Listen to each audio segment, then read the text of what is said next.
Hello students, my name is Krishna Patel. I am working as an English teacher at Satyawal Vidya Mandir, Sarsa. Today's in this video we will learn standard 12 subject English unit number 3 read 1 manage your stress part 1 આજે આપણે ધોરણ 12માં subject English unit number 3 તેમાં read 1 manage your stress વિશે ભણીશું. આ યુનિટને મેં બે પાર્ટમાં divide કર્યા છે, એટલે આજે આપણે પહેલાં જોઈશું આ વિડીયોમાં part 1. But students, first of all, we will see new words, then start the unit because we can easily understand difficult words in the unit. Okay. Let's to see new words. Stress management means tension control. Interlink means interconnect, એકબીજા સાથે જોડાયેલ. Distinguish means separate, અલગ પડવું, જુદા પડવું. Impose means દબાણ કરવું. Constructive means રચનાત્મક. Rational means logical, તર્કયુક્ત, વિચારપૂર્વક. Circumstance means હકીકત કે ઘટના. Retrieve means પુનઃ પ્રાપ્ત કરવું. Counterpart means duplicate. Retain means જાળવી રાખવું, યાદ રાખવું. Bar means રોકવું, અવરોધ ઊભો કરવો. Grasp means સમજવું. Resilience means flexibility या तो ताकत. Approximately means almost, लगभग. Anticipate means assume, धारणा करवी means आशा राखवी. Tease means confusion. Frantic means over emotional, અતિ ભાવનાશીલ થઈ જવું. Shattered means upset, tired, થાકી ગયેલા હોય તેવું. Consequence means result, પરિણામ. Self hypnosis means આત્મસંમોહન, મોહ નિંદ્રા. Drafting means moving, આગળ વધતા. Detach means अलग करવું, disconnect. Perspective means view, એ સમજ યા તો દૃષ્ટિબિંદુ. Pessimism means negative feelings, નકારાત્મક લાગણીઓ. Optimism means positive feelings, સકારાત્મક લાગણી. Elation means excitement, આનંદપૂર્વક, અતિ આનંદમાં. Consideration means careful judgment. Okay, તો સ્ટુડન્ટ્સ આ આખા યુનિટના જે ન્યૂ વર્ડ્સ હતા. Okay, now we will start unit. હવે આપણે યુનિટ સ્ટાર્ટ કરીએ.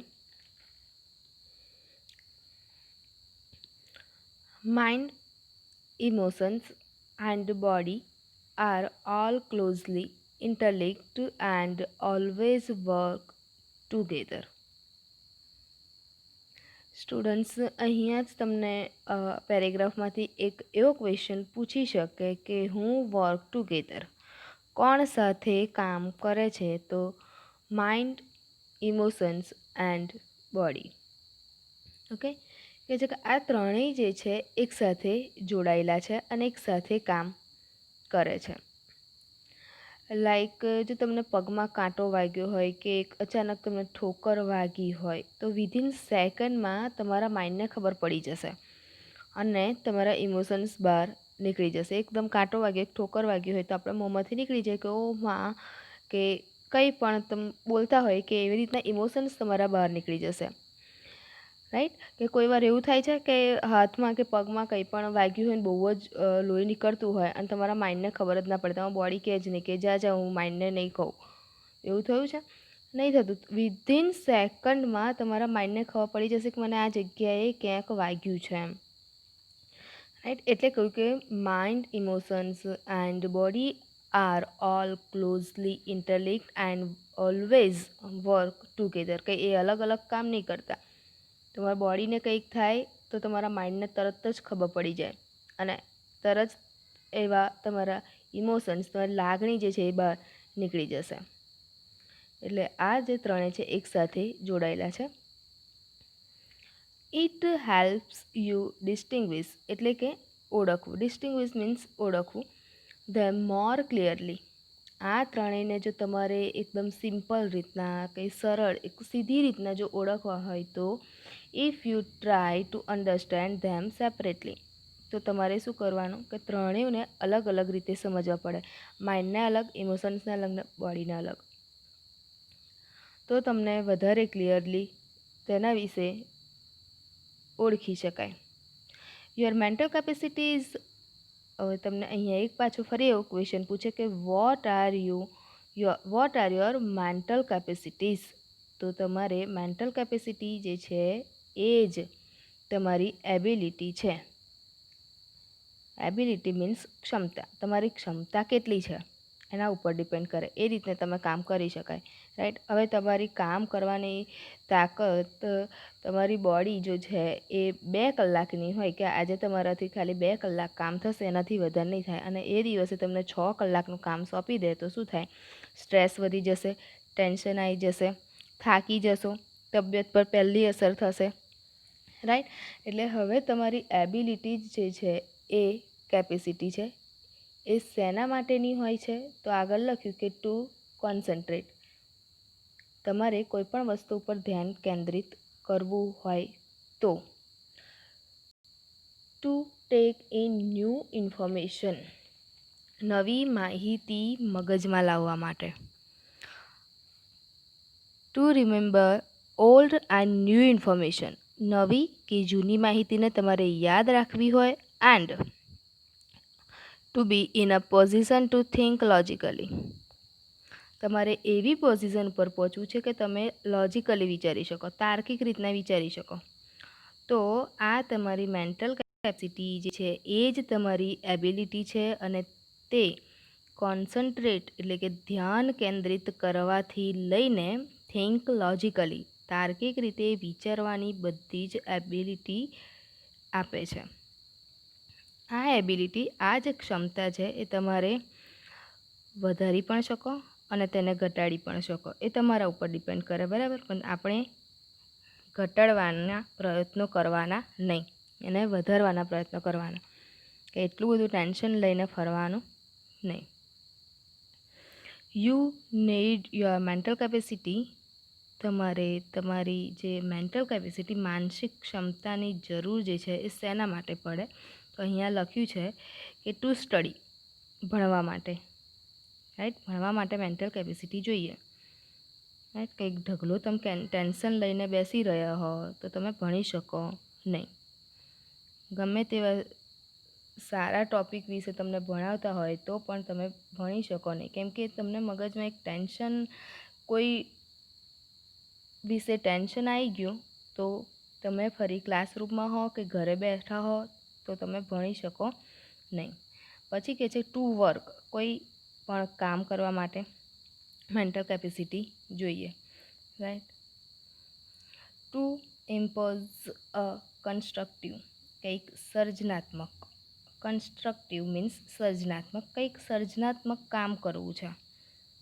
રાઈટ? સર્જનાત્મક રીતના કામ કરવું એના માટે તો બહુ જ માઇન્ડની જરૂર પડે તો જ થાય. And workable order on your life. તમારી લાઈફમાં કંઈક કામ કરવાની સિસ્ટમ વિકસાવી હોય તો મેન્ટલ કેપેસિટીની જરૂર પડે. બાકી ઘણા બધા એવા છે કે ગમે તેવું કામ હોય તો ફટાફટ પૂરું કરી દેતા હોય, રાઈટ. પણ લાઈફમાં તેઓ ક્યારેય આગળ વધી શકે નહીં. તમારે લાઈફમાં આગળ વધવું હોય તો મેન્ટલ કેપેસિટીની જરૂર પડે. And to make rational day to day decision, રોજે રોજના તમારે રેશનલ એટલે કે તાર્કિક નિર્ણયો જો તમારે લેવા હોય તો તેના માટે મેન્ટલ કેપેસિટીની જરૂર પડે. મગજ હોય તો આવા બધા નિર્ણયો લઈ શકાય. બાકી ભલભલા એવા દુનિયામાં પડ્યા છે કે જે પાગલ લોકો છે એ શાંતિથી બેસી જ રહ્યા છે, રાઈટ. તેની માટે એક એક્ઝામ્પલ પણ અહીં આગળ આપ્યું છે. જુઓ કે for example, if you had the choice of walking to work or taking the car. હવે તમે માની લો કે ઘરે છો અને ઘરેથી તમારે કોઈ કામ માટે ઓફિસ જવાનું થયું. હવે તમારી પાસે ઓફિસ સુધી જવા માટેના 2 ઓપ્શન છે. પહેલો ઓપ્શન તમને આપ્યો કે તમે ચાલીને જતા રહો અથવા તો તમે કાર લઈને જતા રહો. આ 2 ઓપ્શન તમને આપ્યા. હવે પાછું અમુક તો એવી પણ પ્રશ્ન થશે કે કાર ના હોય તો અને ચાલી ના જવું હોય તો શું કરવાનું? આવી કોમેન્ટ પાસ કરનારા અમુક હોય ને, એ લોકોનો આવો ક્વેશ્ચન થાય. એટલે ભાઈ તને રિક્ષા વિક્ષા મળે ને તો એમ જતું રહેવાનું, બરાબર. આ તમને 2 ઓપ્શન આપે કે તમે ચાલીને જતા રહો યા તો કારમાં જાઓ. પણ ધ ફેક્ટ, હકીકત શું છે તો કે ઇટ વોઝ રેઇનિંગ હાર્ડ. હકીકત એ છે કે વરસાદ જે છે જોરદાર પડે છે, બહુ જ વરસાદ પડે છે. And you had a cold, અને તમને પાછી શરદી પણ છે. ઓફિસ જવું જરૂરી છે અને હવે શરદી પણ છે, જોરદાર વરસાદ પણ પડે છે. હવે તમારી પાસે 2 ઓપ્શન છે, તો હવે ડિસિઝન કોના આધારે લેશો? તો could lead you to the decision. તમારું દિમાગ એવા ડિસિઝન સુધી તમને લઈ જશે that it was better to take the car. તમારું દિમાગ તમને એવું કહેશે કે કાર લઈને જવું એ જ સારું છે, કેમ કે વરસાદ એટલું બધો પડે છે, તમને શરદી બહુ છે. એટલે આપણું દિમાગ શું કહેશે કે ચાલીને કોઈ એવું પાગલ જ હોય કે જેને બહુ જ ગમતું હોય વરસાદમાં નહાવું અને મને વધારે શરદી થાય એવું ઈચ્છતો હોય એ જ ખાલી વરસાદમાં ચાલીને જાય. આપણું દિમાગ શું કહેશે કે કાર લઈને જવું સારું. તમારું દિમાગ સારું જ કંઈક ડિસિઝન લે, right. Okay, that would be a rational decision. આ એક તમારો તાર્કિક નિર્ણય થઈ ગયો બેઝડ ઓન, ધ્યાનમાં રાખીને કોને? તો કે ધ કરંટ સર્કમસ્ટન્સ, અત્યારની હાલની પરિસ્થિતિને જોઈને નિર્ણય લીધો. તમે પરિસ્થિતિ જોઈ કે કેવી પરિસ્થિતિ છે, કેમ કે શરદી બહુ છે, વરસાદ બહુ પડ્યો છે. આ તાર્કિક નિર્ણય થયો તમારો. હાલની જે પરિસ્થિતિ હોય તેને જોઈને તમારું દિમાગ જે છે માઇન્ડ એ ડિસિઝન લેશે. The mind is the rational logical part of you. Mind આપણું જે છે એકદમ લોજિક તાર્કિક વિચાર છે. કેવું તાર્કિક વિચારે છે, આવું કેમ થયું, આમ કેમ ન થાય, આમ કેમ આવે. અમુક લોકોને આવા ક્વેશ્ચન થાય, કેમ આવું જ આવે. આવા માઇન્ડમાં બધા બહુ ક્વેશ્ચન થતા હોય, વિચાર આવે આવા. આ લોજિક છે અને એ તમને શામાં મદદ કરે છે તો કે that helps you to make unemotional choice, કે જેમાં લાગણી નથી, અનઇમોશનલ ચોઇસ કરવામાં દિમાગ કામ આવે. હવે જો લાગણી અને દિમાગ જે છે એ અલગ અલગ વસ્તુ છે. દિમાગથી વિચારવું અને લાગણીથી વિચારવું બહુ અલગ વસ્તુ છે. અમુક ડિસિઝન આપણે એવા હોય કે જેને દિમાગથી લઈને, અમુક ડિસિઝન આપણે લાગણીથી લઈને વિચારતા હોઈએ છીએ. ભાવનામાં વિચારવું, રાઈટ. કે અમુક નહીં કહેતા કે બિઝનેસમાં તો દિમાગથી જ કામ લેવું પડે, તેમાં બહુ ભાવનામાં આવી ના જવું, નહીં તો બિઝનેસમાં આપણને જ લોસ થાય. એવું જ પાછું સંબંધો હોય તેમાં પાછું દિમાગથી ના વિચારવું. બિઝનેસમાં જેવું આપણે ચર્ચા કરીએ એવી રીતના કંઈ ત્યાં આગળ સંબંધોમાં ના ચાલે બોલાચાલી. ત્યાં આગળ ભાવનાથી, લાગણીથી કામ લેવું પડે, નહીં તો દિમાગ ના ચલાવાય, ત્યાં સંબંધો નહીં તો તૂટી જાય, રાઈટ. એટલે સેકન્ડ પોઈન્ટ જે છે, ટુ સ્ટોર એન્ડ રિટ્રીવ ઇન્ફોર્મેશન. કોઈ પણ ઇન્ફોર્મેશનને સ્ટોર કરવા માટે બધી વસ્તુ ભૂલી ના જવાય. જે ભૂલવા જેવું હોય ને એ જ ભૂલાય. અમુક વસ્તુ મગજમાં સ્ટોર રાખી મૂકવી પડે, યાદ રાખવી પડે, અને તેના માટે દિમાગ જોઈએ તો યાદ રહે, નહીં તો ના રહે. Two order and calculate. માહિતીને અરેન્જ કરવામાં, ગોઠવવામાં, કેલ્ક્યુલેટ કરવા માટે પણ દિમાગની જરૂર પડે. કોઈ પણ ઇન્ફોર્મેશન હોય, લાઈક મેથેમેટિક્સ છે, એમાં તો કેટલું કેલ્ક્યુલેટ કરવાનું હોય છે, એના માટે દિમાગ જોઈએ. ફિઝિક્સ છે, આ બધા અમુક એવા વિષયો છે કે જેમાં દિમાગ બહુ જ દોડાવવું પડે છે, right. It is the counter part to the emotions. આ જે છે એ લાગણી જે છે તેનો આ કાઉન્ટર પાર્ટ છે. જેવું લાગણી કામ આપે છે તેવું જ દિમાગ પણ કામ આપે છે, પણ બંનેમાં કેવું હોય, રસ્તા અલગ અલગ હોય. જો એવું જ અહીંયા આગળ એક બીજું એક્ઝામ્પલ તમને આપ્યું છે કે a good example of the interaction between mind and emotions is exam nervous. એક બાજુ માઇન્ડ છે અને બીજી બાજુ ઇમોશન્સ છે. આ બંનેનું ઇન્ટરેક્શન, આ બંનેનું સારું એક એવું એક્ઝામ્પલ તમને અહીં આગળ આપ્યું છે કે એક્ઝામ નર્વસ. એટલે કે એક્ઝામમાં એક્ઝામનો ટાઈમ આવે ત્યારે બધા જ નર્વસ થઈ જતા હોય, ગભરાઈ જવાતું હોય, ટેન્શન આવી જતું હોય, right. Your mental capacity has helped you retain what how revised. Mental કેપેસિટીનું કામ શું છે તો કે રિટેન કરવાનું, મીન્સ કે પાછું મેળવવું. વોટ યુ હેવ રિવાઇઝડ, તમે જે રિવિઝન કર્યું છે તેને બહાર કાઢવાનું કામ મેન્ટલ કેપેસિટીનું છે. એટલે કે એક્ઝામ ટાઈમે તમે કેટલું વાંચ્યું અને કેટલું યાદ રહ્યું તે મેન્ટલ કેપેસિટી ઉપર ડિપેન્ડ કરે. You know your stuff, but when you enter the exam room and start getting emotional by expecting difficulties and imagining failure, all of a sudden the carefully stored information is no longer available. Okay, તમને ખબર છે કે કયા ક્વેશ્ચનમાં શું લખવાનું છે, કયો answer આવે, આ જે ક્વેશ્ચન જે છે એમાં કયો આન્સર આવે.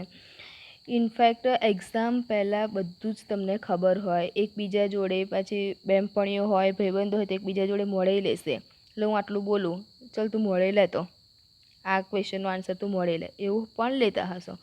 પણ જેવા તમે એક્ઝામ રૂમમાં એન્ટર થયા ત્યારે તમે એવું ઇમેજિન કરશો કે પેપર કેવું આવશે, કોણ આવશે, ચોરી થશે કે નહીં, મને આજુબાજુ પૂછવા દેશે કે નહીં, મને આવડશે કે નહીં, મને યાદ આવશે કે નહીં. આ બધા વિચારો ના આવશે એટલે તમે જે વાંચ્યું હશે એ બધું શું થઈ જશે, બાષ્પીભવન. બધું વાંચેલું તમારું બાષ્પીભવન થઈ જશે, ભૂલી જશો પછી. એટલે અમુક નહીં કહેતા કે સારું પેપર જેવું હાથમાં આવે ને એવું બધું જ મારાથી ભૂલી જવાય છે. તો શાના કારણે આ બધા વિચાર કરો, એટલે તમે ટેન્શન લઈ લો, ગભરાઈ જાઓ, એના કારણે. મને બધું જ યાદ હતું પણ બધું ભૂલી ગયો. તેના બે જ કારણ છે અહીં આગળ આપ્યા છે. કયા તો કે એક્સપેક્ટિંગ ડિફિકલ્ટીઝ એન્ડ ઇમેજિનિંગ ફેલિયર. મુશ્કેલીઓને ધારી લો છો, જે ના થવાનું હોય. પેપર એકદમ ઇઝી હોય પણ પેપર પહેલાં તમે શું ધારી લો, બહુ જ હાર્ડ આવશે, તો એના લીધે તમાર પેપર ખરાબ જાય છે. બીજું શું જ કહ્યું કે ઇમેજિનિંગ ફેલિયર, નિષ્ફળતાની કલ્પના કરી લો. હું પાસ થઈશ કે નહીં, આજના પેપરમાં તો હું પાસ જ નહીં થવાનો, એવું પહેલું જ ધારી લે છે, એટલે તમારાથી ભૂલી જવાય છે. Your emotions have bear it, એટલે કે રોકી દેવું, સ્ટોપ કરવું. તમારી લાગણીને સ્ટોપ કરે છે. The way to your inner information store, તમારી અંદર જે ઇન્ફોર્મેશન સ્ટોર કરી હશે તે તમારી લાગણીના કારણે બહાર આવવા માટે રોકી લે છે. જે તમે ટેન્શન લઈ લો છો, વધારે વિચારો, એટલે જે લખવાનું હોય એ પ્રોપર વર્ડ્સ તમને આમ યાદ પણ હોય કે આ ક્વેશ્ચનનો આન્સર મેં નોટબુકમાં આ જ પેજ ઉપર મેં લખેલો છે, બધું જ તમને ખબર હોય. પણ આ ટેન્શનના કારણે તમને જે પ્રોપર વર્ડ્સ જે નીકળવું જોઈએ ને લખવા માટે એ ના નીકળી શકે, આન્સર તમને જલ્દીથી યાદ ના આવે. આવું થાય છે ને શાના કારણે? કે જે તમે પહેલેથી જ જે નથી થવાનું એ બધું વિચારી લો છો એના કારણે. Do you find your self reacting in any of the following ways? અહીંયા તમને છે ને 6 પરિસ્થિતિ આપી છે, અને આવી પરિસ્થિતિ તમારી સામે આવે તો તમે કેવું રિએક્શન આપો છો. હવે અહીંયા આગળથી તમને જે ક્વેશ્ચન પૂછાય એ તમારે ખાલી પૂછે એટલું તમારે નોટબુકમાં ખાલી હા કે ના એટલું તમારે લખી રાખવાનું, બરાબર? હવે હું તો સાંભળવાની નથી કે હામાં છે કે નામાં છે. આ તમારા માટે છે કે તમે સ્ટ્રેસ લો છો કે નથી લેતા, અને જો લેતા હો, આવું બધું તમારી સાથે થતું હોય તો શું કરવું, એના માટેનો યુનિટ છે અને એમાં કહે છે. એટલે તમારી ઉપર ડિપેન્ડ કરે કે તમારે વિચારવાનું હવે કે યુ ફાઇન્ડ, અહીંયા આગળ 6 પોઈન્ટ્સ આપેલા છે. એમાં ફર્સ્ટ પોઈન્ટ છે કે you find it difficult to concentrate on things. તમને ઘણી બધી વસ્તુ ઉપર કે કોઈ પણ બાબતો ઉપર કોન્સન્ટ્રેટ થવું ડિફિકલ્ટ લાગે છે, હા કે ના લખી દેજો. Your memory is letting you down frequently. તમને યાદશક્તિનો પ્રોબ્લેમ છે, મીન્સ કે અમુક કહે છે ને કે હું ગમે તેટલું વાંચું ને, કેટલું બધું વાંચું છું તો પણ મને કશું યાદ નહીં રહેતું, આખી રાત વાંચું કે આજ તો મેં 3 વાગ્યા સુધી વાંચ્યું પણ મને આટલું યાદ જ નહીં રહેતું ને, આવા પ્રશ્નો તમને થાય છે. You have lots of different things on your mind. દિમાગમાં ઘણા બધા વિચારો ચાલતા હોય, બહુ બધું ભરેલું હોય, right? But can not grasp a clear thought. પણ સીધું જે કરવાનું હોય ને એનો વિચાર જ ના આવે, આડાવરી વિચાર બધા બહુ આવે. આવું થાય છે, મીન્સ કે કન્ફ્યુઝન બહુ થાય, કન્ફ્યુઝ થવું, રાઈટ? કે કંઈક બજારમાં ગયા હોય તો શું લેવું, 2 વસ્તુ તમને હોય તો એમાં પસંદ કરવાનું કોઈ, ઓકે ચલો ડ્રેસ લેવા ગયા હોય, રાઈટ? કે કોઈ કાપડ લેવા ગયા હોય, ડ્રેસનું કાપડ લેવા ચલો ગયા હોય તો એમાં કન્ફ્યુઝ બહુ થવાય, કયું લઈએ ને કયું ના લઈએ, આવું તમને કન્ફ્યુઝ થવાય છે. You are often undecided these days and this is untypical for you.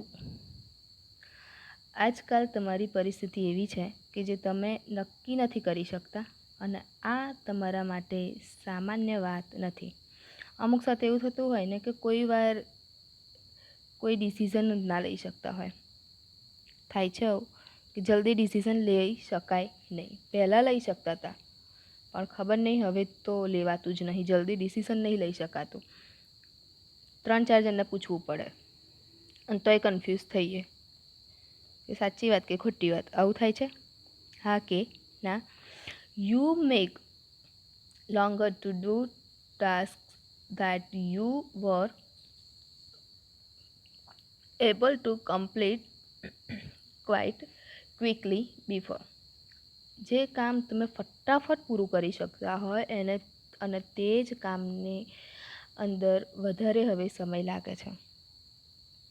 તમે 15 મિનિટમાં કામ પૂરું કરી દેતા હોય, લાઈક 5 ક્વેશ્ચન તમને આપ્યા, અમુકની કેપેસિટી જલ્દીથી યાદ રાખી શકે એવી પણ હોય, અમુક 4-5 વાર વાંચે તો યાદ રહેતું હોય, બધાની કેપેસિટી અલગ અલગ હોય, રાઈટ? બધાની એક સરખી હોય નહીં.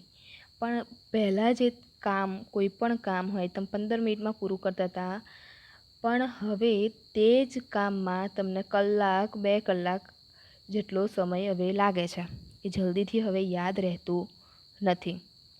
આવું થાય છે. Okay, you start lots of things but do not finish any. તમે કોઈ પણ કામ હોય, કંઈ ખાસા બધા કામને તમે સ્ટાર્ટ કરી દો છો કે આજે તો આ કરી દો, પેલું કરી દો, એવું બધું જ મનમાં આમ થાય કે આટલું કામ તો પૂરું જ કરી દો અને એને સ્ટાર્ટ પણ કરી દો છો. પણ શું થાય, ઉત્સાહમાં સ્ટાર્ટ તો કરી દઈએ પણ પૂરું કંઈ કરી શકતા નથી. ડુ નોટ ફિનિશ એની, કંઈ પણ આપણે પૂરું કરી શકતા નથી. આવું થાય છે? હા કે ના? તમારા જવાબ જે હોય. રાઈટ. હવે આગળ તેના આધારે તમને કયું છે. તમારો જો હામાં હોય તો હામાં, નામાં હોય તો કોઈ પ્રોબ્લેમ જ નથી. જેને હામાં હશે એ લોકોએ બહુ સારી એવી તમને એક્સરસાઇઝ ને એ બધું આપેલું હશે.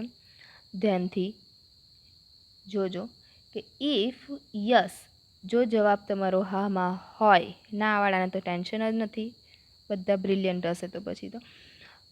જવાબ હામાં હોય તો then it gives a sign of mental stress present in you. તમારો જવાબ જો હામાં હશે તો એ સાઇન છે કે એ નિશાની છે કે મેન્ટલ સ્ટ્રેસ જે છે એ તમારી અંદર પ્રેઝન્ટ છે. એને કંઈ સાયકો કે એવું ના કહેવાય કે તમે વધારે ટેન્શન લો છો, સ્ટ્રેસ તમને વધારે છે. અમુક લોકો કે શું આવા ક્વેશ્ચન પૂછે તો અમુકને એવું થાય કે હું કંઈ સાયકો નથી, મને બધું યાદ રહે છે, હું પાગલ નથી. આવા ક્વેશ્ચન થતા હોય, પણ આ નોર્મલ વ્યક્તિને પણ આવો સ્ટ્રેસ થઈ શકે. તમે ટેન્શન લઈને ફરો છો. જો આ પ્રશ્નના જવાબ તમારા હા હોય તો the better you deal with stress. જેટલી સારી રીતે તમે સ્ટ્રેસ સાથે ડીલ કરશો તો the less your mental capacity will be affected, એટલી જ તમારી માનસિક ક્ષમતા પર અસર કેવી થશે? ઓછી થશે. જેટલું તમે તમારા સ્ટ્રેસને સંભાળી શકશો એટલી જ તમારી મેન્ટલ કેપેસિટી ઉપર અસર ઓછી થશે. The following exercise will help you. The following exercise will help you build better stress resilience and rebalance yourself. તમને નીચે એક અમુક એક્સરસાઇઝ આપેલી છે. શા માટે તમારો સ્ટ્રેસ જે છે, તમને જે તણાવ જે છે એને હલકો કરવા અને તમારી જાતને ફરીથી બેલેન્સ કરવા હેલ્પ કરશે. અહીં આગળ જે એક્સરસાઇઝ આપી છે તે. If your mental capacity has already started to suffer due to stress, જો તમારી મેન્ટલ કેપેસિટી પહેલેથી જ તમે સ્ટ્રેસથી પ્રોબ્લેમ છે તેનું સંતુલન જાળવવા માટે આ એક્સરસાઇઝ તમને હેલ્પફુલ રહેશે. કઈ કઈ એક્સરસાઇઝ છે એ હું તમને કહી દઉં કે ફર્સ્ટ 4 એક્સરસાઇઝ છે. ફર્સ્ટ છે કે સ્ટોપ ઓવર થિંકિંગ. તમારી સાથે બુક હશે પણ આપણે આ એક્સરસાઇઝ આપણે નેક્સ્ટ વિડીયોમાં જોઈશું. બટ 4 એક્સરસાઇઝના ખાલી નામ બોલી દઉં છું કે સ્ટોપ ઓવર થિંકિંગ, વધારે વિચારવાનું સ્ટોપ કરવાનું. સેલ્ફ હાઇપ્નોસિસ આત્મસંમોહન. દેન ધ સ્ક્રીન એક્સરસાઇઝ છે અને એન્ટિસિપેટિંગ સક્સેસ. એન્ટિસિપેટિંગ મીન્સ ધારણા કરવી, સક્સેસ મીન્સ સફળતાની પૂર્વધારણા કરવી. આ 4 એક્સરસાઇઝ તમને આપી છે. જો તમે સ્ટ્રેસમાં હો અને એનું તમારે રીબેલેન્સ કરવું હોય, બેલેન્સ ફરીથી તમારે કરવું હોય તો એક્સરસાઇઝ કરવી જરૂરી છે. એમાં કંઈ તમે પાગલ છો, સાયકો છો એવું કંઈ ગણાઈ શકાય નહીં. ઓકે, આ વિડીયોમાં આપણે આ યુનિટ આટલે સુધી રાખીએ છીએ. 4 એક્સરસાઇઝ જે છે એ આપણે નેક્સ્ટ વિડીયોમાં જોઈશું. Okay, thank you.